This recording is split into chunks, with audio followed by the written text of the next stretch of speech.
In this morning's episode of Sport SA Daily Diary, we chat to Scottish Rugby's newest cap, South African-born Kyle Steyn. Good morning, Kyle. How are we doing in Scotland, all the way up north? No, morning, Adam. Thanks for having me. Yeah, we're not too bad, thanks. First sign of summer coming through, which has been good. Oh, you're lucky. It's pretty miserable here. You guys are a little bit not quite as strict with regards to your lockdown as we are here. Yeah, not as bad. We're allowed out for exercise for an hour once a day, as long as we're in groups of 2 or smaller. And yeah, same as you guys, we can go to the shops, which makes things a bit easier. Yeah. And have you been getting out and doing a bit of running and various other things? Yeah, for sure. Different to back home, most people probably have a small garden or something of the sort back there, whereas I'm in a second-story flat here, so if I don't get outside, then people will stop creeping in on me pretty quickly. Yeah. And you're up in Scotland with your fiancée, huh? So you're not all alone in a foreign country. No, thank goodness. Actually, just before lockdown, Glasgow, our team had put us on lockdown anyway, so she was still working and I was here alone, and I was bored out of my mind. So it was a positive from that point when everyone was put onto lockdown. Yeah. And when is the big day, Carl? At the moment, it's the 25th of July back in Durban or on the North Coast. But we'll obviously just have to see how the next couple of months pan out to see whether or not that'll materialize. That's, I suppose, it's pretty difficult to plan. Kyle, you started your rugby career here in South Africa. Did you always foresee yourself playing rugby and playing professionally as a kid? I think I kind of always hoped and dreamed, but never really, I suppose I'd never really thought that's what I want to do. I just knew I loved rugby and went to Marty's with the idea that, I really wanted to play varsity cup and get a degree. So it was kind of a two-pronged attack, hoping that, if rugby didn't work out, then I'd have varsity. But I suppose getting to Marty's and getting the first taste of sort of a professional setup or a high-performance setup anyway, certainly showed me that I wanted to pursue it. And from Marty's, you went on to Griquas and you played a couple of seasons there? Yeah. So I went from Marty's. The Varsity Cup season ends like April, which coincides with the start of the Super Sport Challenge. So I went straight from there to Griquas, straight into the Super Sport Challenge, and then played 2 seasons there before coming over to Scotland. So, that was a very quick turnaround, going from sort of, I know you were at Marty's for a while, but going from Marty's to Griquas to Scotland and Glasgow Warriors. Big difference between the game there and the game here? Yeah, definitely. I think obviously up in the Northern Hemisphere, everybody thinks it's slower, but I think more and more that's changing. Our coach at the moment is obviously Dave Rennie from New Zealand, and he's brought us quite a super rugby type game over to the Northern Hemisphere. I think the kicking game is probably the biggest one. The detail that goes into the kicking game is probably one of the biggest differences I've found over here. But I think also with a lot of the teams over here now have synthetic pitches, so you're not running around in the sloshing mud. So the game's still really quick. And with those synthetic pitches, are they close enough to the quality of grass? The grass burns and those sorts of things not an issue anymore? I suppose in the winter it's all right because it's raining most of the time, so they're decently watered. For us at Scotstoun, the problem comes in is that if there's no rain, we often get wind, which seems to dry up. They water the pitch like you wouldn't a hockey astro, but if there's wind coming through, it seems to dry that up within half an hour, and then you can get some pretty nasty burns. Sure, it must be fun. And then Carl, chat to us. Your first international experience was obviously with Scotland, but with the Sevens team. That actually happened while I was still at Griquas. So the sort of in the pre-season between my first and second seasons there, I got the chance to come over for like a month trial with the Sevens. So just after the Cape Town leg, I linked up with the team and did 2 weeks training, and then I did Las Vegas and Vancouver in 2018 with the Sevens team, and then came back and then did the regular Griquas season. And obviously a big difference between that game and the 15s as well. Oh yeah. And I'd only played sevens for Marty's. So stepping up to the World Series was a big change, big heavy on the lungs, and just sort of because they're 14-minute bursts, anything can happen, and you just got to be. That ability to sort of switch on, switch off for 3 games in a day was certainly a challenge. And it's a very sort of tackle-heavy game, sevens, and yet South Africa's sevens team is quite a small bunch of guys. Why do you think they are so successful, even though they're not as physical and as empowering as the New Zealanders or the Fijians? I suppose they've got a really good balance. They've still got big guys. Like guys like Kyle Brown, Philip Sneyman that have now retired, but you've got guys like MP Visser, coming through the system who still have that really physical role. And even the smaller guys like Sinatla and South Africa, when the work they need to put in is really good.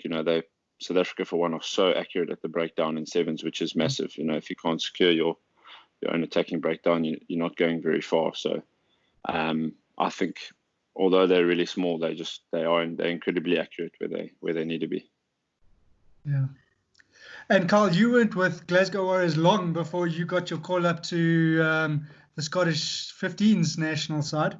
That was in March 2019, but then you made your debut or a few weeks, maybe a month ago now, against France. Tell us about that experience. I mean, that must have been second to none, with the bagpipes playing on the roof and the national anthem, and the Scottish anthem at best of times is amazing. Yeah, no, I think I got so lucky in so many ways. Firstly, that it was a home game at Murrayfield was awesome, sold out again. Secondly, again, we managed to escape the rain, and it was the first time the sun had poked his head out in a couple of weeks. Dad managed to make his way up, and it just built to be a really good game because France were undefeated, but we were playing at home, which is always something different. Always brings out something different in us, I would say. So yeah, it was just the overall experience was awesome from start to finish. Goosebump moments when you were lining up and the anthem was playing? Yeah, for sure. Even in the tunnel beforehand, our hooker Fraser Brown was making his 50th, so he went out before on his own.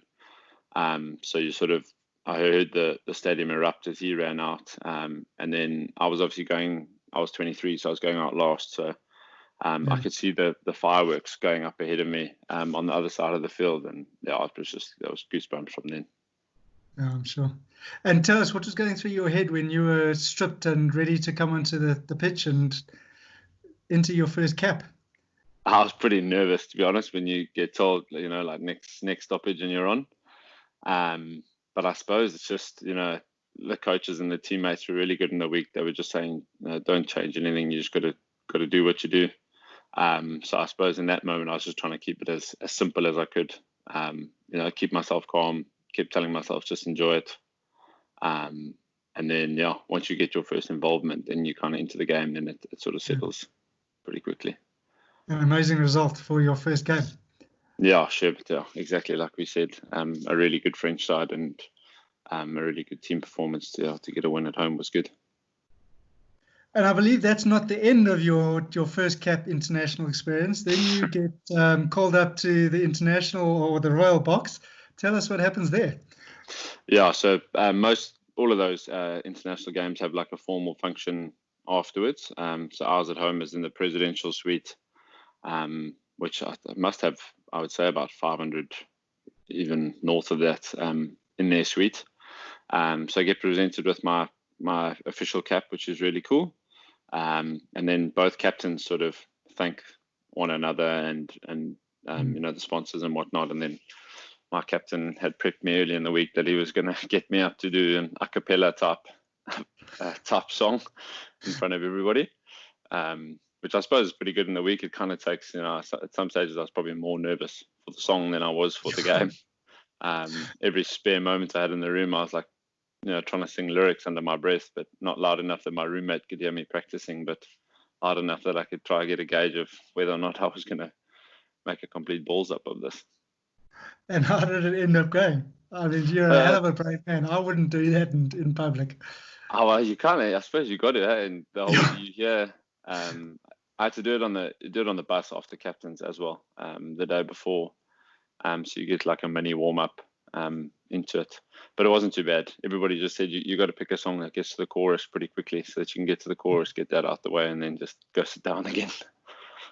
Oh, that is incredibly brave. I think it's almost as brave as going on the field against the French. Carl, your future plans? Obviously, staying in Scotland indefinitely and getting as many caps as you can. World Cup ambitions, I presume. Yeah, definitely. 2023. Realistically, might be the only shot I've got. I'm not.